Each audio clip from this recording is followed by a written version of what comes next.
عايز مبيعات محترمه لازم نعمل ادز، كلنا عارفين الكلمه دي، كلنا بنلجأ للاعلانات المموله او السبونسرد ادز عشان نجيب ارقام. ودايما بيمر علينا بوستات من نوعيه احنا بعنا ب 2 مليون جنيه في 3 ايام وبعنا ب 7 مليون جنيه في 10 ايام. تمام، كل ده حلو ومقبول واكسبتد جدا. المشكله فين يا صديقي؟ المشكله دايما ان اغلبنا ان لم يكن كلنا الا من رحم ربي لما بنطفي الادز المبيعات بتقل جدا جدا، بل قد تصل الى زيرو. زيرو مبيعات. ليه؟ عشان احنا وقفنا الادز. هي دي المشكله.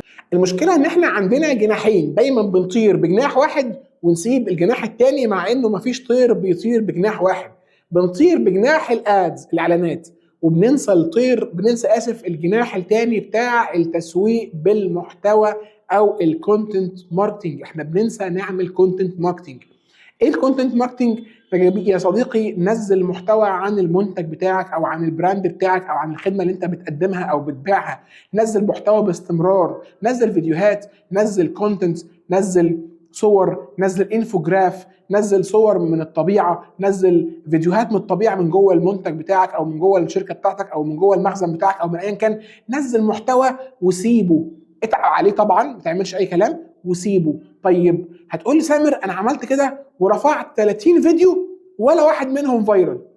ارفع ال 31، ارفع ال 32، ارفع ال 137، افضل ارفع لحد ما في فيديو منهم هيفرقع، هيطرقع، هيطير ويجو فايرال زي ما احنا بنقول، وهيجيب لك مبيعات. المبيعات دي احنا نسميها ايه؟ والزيرو كوست، من غير تكلفه خالص. المبيعه مكسبها صافي لانه مفيش اد سبنت، مفيش مصروف اعلاني، دي جت ببلاش، فقط تكلفه الفيديوهات او الكونتنت اللي نزل كلام لا يذكر.